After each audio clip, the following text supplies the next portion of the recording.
વ્યવસ્થા કરવા વિનંતી એ બહેનો આજુબાજુ હોય થોડી જગ્યા આપજો જેથી કરીને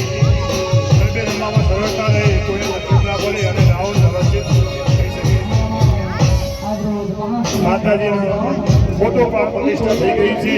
માતાજીના મંદિરની અંદર માતાજીનો સરસ મજાનો ફોટાનો સ્થાપન થઈ ગયું છે જે કોઈ મારી ભક્તોને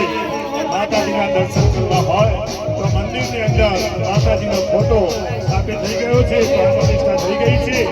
તો અને અખંડ જ્યોત પણ છે